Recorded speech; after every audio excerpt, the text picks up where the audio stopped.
মানে ওষুধের যে র মেটেরিয়াল আপনি যে আমদানি করেন, এটি যদি 1 মাস বা 2 মাস বা 3 মাস আপনাকে যদি গ্রেস পিরিয়ড দিয়ে থাকে, পরে যদি আপনি টাকা পরিশোধ না করেন, তাহলে কিন্তু আপনাকে তারা র মেটেরিয়াল দিবে না। আমার যে গাড়ি আমদানি করে বা আমাদের যে ইসেনশিয়াল অন্যান্য যে কমোডিটি গুলো আমরা যে আমদানি করি, এটি কিন্তু আপনাকে কিন্তু দিবে না। আনোয়ারুল ইসলাম ভাই যেটা বললেন যে আমাদের প্রধানমন্ত্রী আছে বলে দেশটা উন্নয়ন হচ্ছে, এটা সত্য কথা। সেটা দেশটা উন্নয়ন হচ্ছে যে প্রধানমন্ত্রীর ক্ষমতায় থাকতে পারছেন, আর আমাদের আনোয়ারুল ইসলাম ভাইয়ের মতো যারা আছে তারা মোটামুটি লুটপাট করতে পারছেন।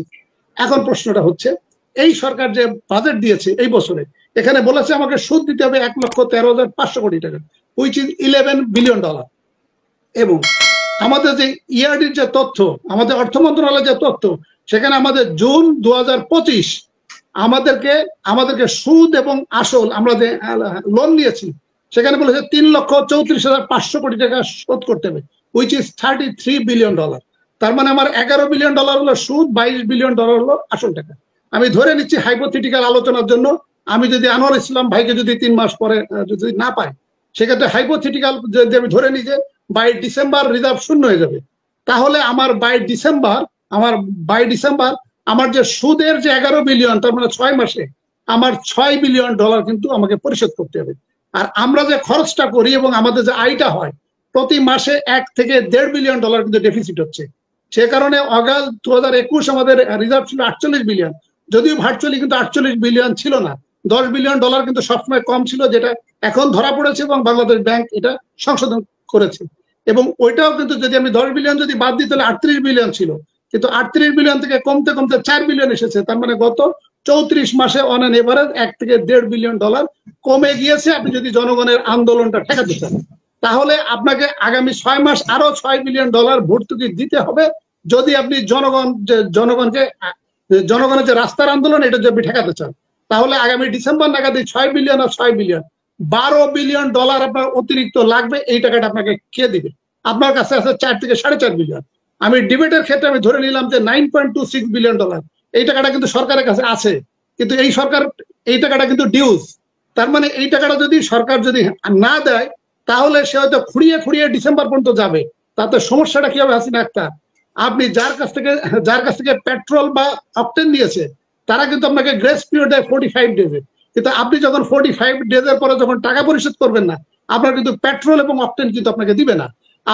আপনি যখন ওষুধের যে আমাদের ওষুধের যে র মেটেরিয়াল আপনি যে আমদানি করেন, এটি যদি 1 মাস বা 2 মাস বা 3 মাস আপনাকে যদি গ্রেস পিরিয়ড দিয়ে থাকে, পরে যদি আপনি টাকা পরিশোধ না করেন, তাহলে কিন্তু আপনাকে তারা র মেটেরিয়াল দিবে না। আমার যে গাড়ি আমদানি করে বা আমাদের যে ইসেনশিয়াল অন্যান্য যে কমোডিটি গুলো আমরা যে আমদানি করি, এটি কিন্তু আপনাকে কিন্তু দিবে না। চায়নায় এখন শেখ হাসিনা বা প্রধানমন্ত্রী মন খারাপ কেন? মন খারাপ হচ্ছে যে চায়না কিন্তু এর আগে কিন্তু বলেছিল যে আমাদেরকে তিস্তা প্রজেক্ট দিলে, উনি বলেছিল যে আমার কাছে ডলার নাই, তবে $5 বিলিয়ন সমপরিমাণ গুডস তুমি যদি আমার এখান থেকে ইম্পোর্ট করো, তাহলে আমি তোমাকে $5 বিলিয়ন সমপরিমাণ গুডস আমি তোমাকে দিব। এটাও কিন্তু চায়না রিফিউজ করেছে। এখন আমি এসে আনোয়ার ভাইয়ের বক্তব্য। আনোয়ার ভাই যেটা বলেছে যে প্রধানমন্ত্রীর মেয়ে অসুস্থ, এই কারণে উনি একদিন সংক্ষিপ্ত করেছে, ভালো কথা। তাহলে এই বিষয়টা কি আমাদের যে প্রধানমন্ত্রী যে প্রেস সেক্রেটারি, এটা কি উনি জানতেন না?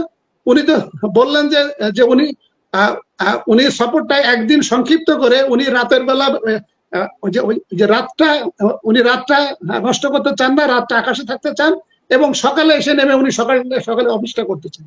তাহলে এখানে প্রেস সেক্রেটারি নাইমুল ইসলাম, ওনার কাছে কি এই তথ্য ছিল না? তাহলে পররাষ্ট্রমন্ত্রী ওবায়দুল কাদেরের এক বক্তব্য এবং মাননীয় প্রধানমন্ত্রীর যে প্রেস সেক্রেটারির যে বক্তব্য, এই বক্তব্যের ডেভিয়েশনে বোঝা যায় যে আসলে যে উনারা কি বলবেন। এটা আপনি যদি কোনো অপরাধ করেন, তাহলে দেখবেন যে আমরা যারা পুলিশের লোক, আমরা যারা ইনভেস্টিগেট করি, আপনি দেখবেন অপরাধী কিন্তু এক এক সময় এক এক কথা বলে, এক এক সময় ফ্লাকচুয়েট করে, কারণ তিনি তো সত্য কথাটা বলেন না। আপনি যদি সত্য কথাটা বলেন, তখন সকল সময় সকল টাইমে আপনার কথা কিন্তু এক থাকে, কিন্তু আপনি যখন মিথ্যা কথা বলেন বা মিথ্যার আশ্রয় নেন, তখন কিন্তু কথাবার্তা আপনার ডেভিয়েশন হয়। তা আমি আর কথা বাড়াতে চাচ্ছি না। আমি আনোয়ারুল ইসলাম ভাইকে আগামী 3 মাস বা আগামী 6 মাস পরে যদি আমরা এখানে আলোচনায় আসি, আমি আনোয়ারুল ইসলাম ভাইকে বলবো যাতে আপনি অন্যান্য লেসপেন্সারদের মতো না পালিয়ে যেয়ে সত্যি সত্যি জনগণের মুখোমুখি হবেন এবং আমরা কথা বলবো এবং আমরা দেশটাকে এগিয়ে নিয়ে যাব। আপনি যেভাবে আশা করলেন, কামনা করলেন, প্রত্যাশা করলেন, আমরা হয়তো যাবো। সর্বশেষ আরেকটি কথা বলে শেষ করছি। আমাদের আনোয়ার ইসলাম ভাই যেটা বললেন যে আমাদের প্রধানমন্ত্রী আছে বলে দেশটা উন্নয়ন হচ্ছে, এটা সত্য কথা। সেটা দেশটা উন্নয়ন হচ্ছে যে প্রধানমন্ত্রী ক্ষমতায় থাকতে পারছেন, আর আমাদের আনোয়ার ইসলাম ভাইয়ের মতো যারা আছে তারা মোটামুটি লুটপাট করতে পারছেন। কারণ প্রধানমন্ত্রী অনেক কষ্ট করে বিভিন্ন জায়গা, বিভিন্ন সেক্টর হোল্ডার থেকে, স্টেক হোল্ডার থেকে $165 বিলিয়ন ধার করেছে। তার ভিতরে $100 বিলিয়ন হলো প্রবাসী, মানে ফরেন, আর $65 বিলিয়ন হলো আমাদের আভ্যন্তরীণ। সিপিডির বক্তব্য অনুসারে 5.5 লক্ষ কোটি টাকা পাচার হয়েছে, না 5.5 লক্ষ কোটি টাকা হলো খেলাপি ঋণ যেটা আদায়যোগ্য না, আর 82,000 কোটি টাকা পাচার হয়েছে। তার মানে 6.5 লক্ষ কোটি টাকা আমার জয় বাংলা হয়ে গেছে। 6.5 লক্ষ কোটি টাকা মানে $60 বিলিয়ন। আমাদের আনোয়ার ইসলাম ভাই যেটা বললেন যে $165 বিলিয়ন আমাদের মাননীয় প্রধানমন্ত্রী ধার করে, লোন করে এনে আমাদের উন্নয়ন আর উন্নয়ন দেখাচ্ছে।